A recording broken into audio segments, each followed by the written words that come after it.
तेलंगाना देखिए न्यूज़ में आप तमाम के खैर मकदमे में बढ़ते हैं। खबर की जानिब इन्वेस्टमेंट के नाम पर लोगों को दिया जा रहा था धोखा। बताया गया कि साइबर क्राइम पुलिस ने की कार्रवाई। Kavita deputy commissioner of police cyber crime ने आज एक प्रेस कॉन्फ्रेंस से खिताब करते हुए 4 अफराद के गिरफ्तार किए जाने की तलाश से वाकिफ करवा। बताया गया कि अब्दुल्ला फारूक जो कि हैदराबाद सैबराबाद रच्चाकुंडा कमिश्नरेट में इस तरह की वारदातें अंजाम दे रहा था। A2 के ऊपर 42 केसेस बताए गए हैं, जिसका नाम मोहम्मद शोएब बबलू खान है। जुमला मामला 1,95,00,000 का बताया गया कि जहां पर लोगों को चीट किया गया। इस सिलसिले में पुलिस ने cheque books, 5 lakh cash, 29 SIM card, 12 mobile 20 जब्त किए हैं।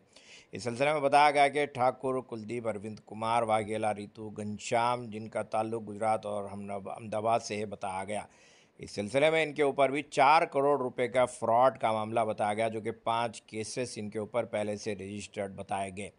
जुमला साइबर क्रिमिनल्स एक और शख्स को भी आज मीडिया के रूबरू पेश किया। बताया गया कि नौकरियां दिलाने के सिलसिले में ये मल्टीनेशनल कंपनीज के ज़रिए इस तरह की चीटिंग कर रहा था। इसके पास से भी तकरीबन 2,50,000 रुपये की चीटिंग का मामला बताया गया। अगर अभी तक आपने चैनल को सब्सक्राइब नहीं किया तो फौरी कर लें। आलमी मुल्क की रियासती मकामी खबरों के लिए देखते रहिए आपका अपना channel Telangana Deccan news. Amount fraud చేశారు వీళ్ళు.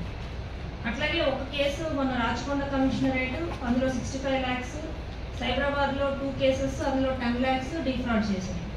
సో ఈ A1 అండ్ A2 కలిపి వీళ్ళు ఏం చేస్తున్నారు అంటే అకౌంట్స్ ఓపెన్ చేసి ఆ అకౌంట్స్లో ఇలా మేము మీకు అమౌంట్స్ పార్ట్ టైం జాబ్లో అమౌంట్ ఇస్తాము, మీకు ప్రాఫిట్స్ వస్తాయి, జాబ్లో టాస్క్లు చేస్తే మీకు డబ్బులు వస్తాయి అని చెప్పేసి ఇన్నోసెంట్ విక్టిమ్స్ని టెలిగ్రామ్ ద్వారా అట్లాగే వాట్సాప్ ద్వారా లీవ్ చేసి డబ్బులు ఇచ్చినట్టు ఇచ్చి ఇనీషియల్గా కొంత అమౌంట్ బోనస్ అని చెప్పేసి ఇచ్చినప్పుడు మోటివేట్ అవుతున్నారు ఈ ఎవరైతే విక్టిమ్స్ ఉంటారో. సో వాళ్ళని అట్లా మోటివేట్ చేసి ఇంకా ఇన్వెస్ట్ చేసి నెగిటివ్ బ్యాలెన్స్లోకి వెళ్ళింది, మీరు ఇంకా అది తీసుకోవాలి అని అంటే ఇంకా ఇన్వెస్ట్ చేయాలి అనేసి చేస్తున్నారు. వీళ్ళని మనం అరెస్ట్ చేయడం జరిగింది. ఈ అబ్దుల్లా ఫరూక్ జుందునియా దగ్గర మనము సీజర్స్ చేసాం కొన్ని. టోటల్గా మనకు చూసినట్లయితే అన్ని బ్యాంక్స్, వేరియస్ బ్యాంక్స్ కలిపి 63 చెక్ బుక్స్ మనం వీళ్ళ దగ్గర నుంచి సీజ్ చేసాము. అంతేకాకుండా డెబిట్ కార్డ్స్ 83, సిమ్ కార్డ్స్ ఒక 17, మొబైల్స్ 9 మొబైల్స్, అలాగే ఒక ల్యాప్టాప్ కూడా మనం సీజ్ చేయడం జరిగింది.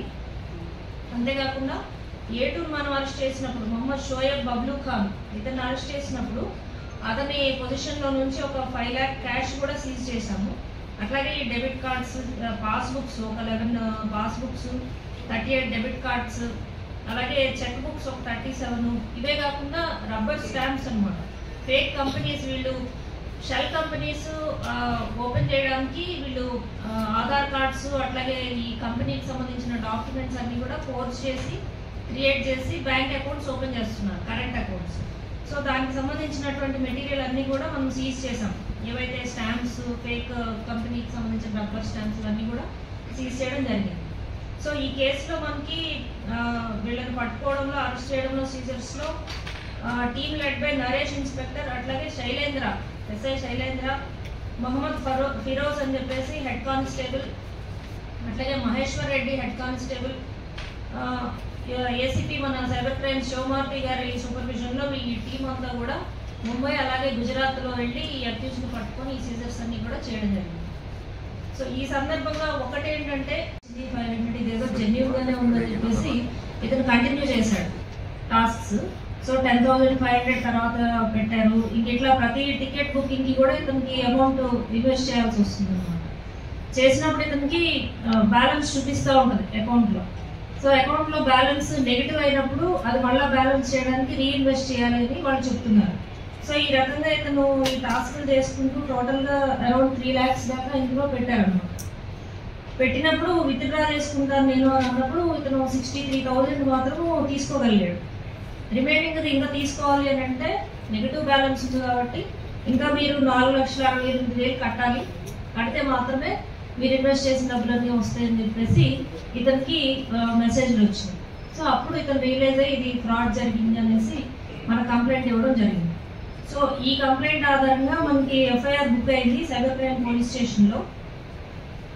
సో క్రైమ్ నెంబర్ 2436 of 2023 అంటే సెక్షన్ 66C DIT యాక్ట్, అట్లాగే 419, 420 IPCలో కేసు రిజిస్టర్ అయింది. దానిలో ఇన్వెస్టిగేషన్ మన నరేష్ ఇన్స్పెక్టర్ టేకప్ చేశారు. టేకప్ చేసి ఇవన్నీ కూడా ఇన్వెస్టిగేషన్ అంతా వెరిఫై చేసిన తర్వాత వీళ్ళు అక్యూజ్డ్ గుజరాత్ సూరత్లో ఉన్నారని చెప్పేసి వీళ్ళు ఐడెంటిఫై చేశారు. ముందుగా అకౌంట్ హోల్డర్స్ని వీళ్ళని చూసినప్పుడు ఒక అకౌంట్ హోల్డర్ మనకి ముంబైలో దొరికాడు అనమాట. సో 24th రోజు ఇతన్ని అరెస్ట్ చేశారు. 24th రోజు ఇతన్ని అరెస్ట్ చేశారు. ఇతని పేరు మహమ్మద్ షోయబ్ బబ్లూ ఖాన్. మహమ్మద్ షోయబ్ బబ్లూ ఖాన్ అని చెప్పేసి ఇతన్ని ముంబైలో దొరికాడు మనకి. ఇతన్ని పట్టుకొని అరెస్ట్ చేసి ఇతన్ని వెరిఫై చేసి ఇంట్రాగేట్ చేసినప్పుడు మనకి మెయిన్ అక్యూజ్డ్ రోల్ అనేది తెలిసిందన్నమాట. సో ఇతన్ని అరెస్ట్ చేసిన తర్వాత మెయిన్ అక్యూజ్డ్ కోసం మళ్ళీ టీము గుజరాత్లో ఉన్నాడు మెయిన్ అక్యూజ్డ్ అనే ఇన్ఫర్మేషన్ తోటి సూరత్కు వెళ్ళారు నరేష్ ఇన్స్పెక్టర్ అండ్ టీమ్. వెళ్ళినప్పుడు సూరత్లో మనకి A1 దొరికాడు. అబ్దుల్లా ఫరూక్ జుంజనియా అని చెప్పేసి ఇప్పుడు ఈ A1 అనేవాడు మనకి సూరత్లో దొరికాడు అన్నమాట. ఇతన్ని అప్రహెండ్ చేసినప్పుడు మనకి వెరిఫై చేస్తే ఏంటంటే 42 కేసెస్లో ఈ అకౌంట్స్ అన్ని కూడా ఇన్వాల్వ్ అయి ఉన్నాయి. ఏదైతే ఈ ఫ్రాడ్లో ఉన్నాయో ఈ అకౌంట్స్ టోటల్గా మనకి 42 కేసెస్లో ఉన్నాయి. అందులో 6 కేసెస్ యాక్చువల్గా తెలంగాణ స్టేట్లో ఉన్నాయి అన్నమాట. Out of 42 cases across India 6 cases తెలంగాణకు సంబంధించినవి. అందులో మన హైదరాబాద్ కమిషనరేట్వే 3 కేసులు ఉన్నాయి. అంతేకాకుండా ఈ హైదరాబాద్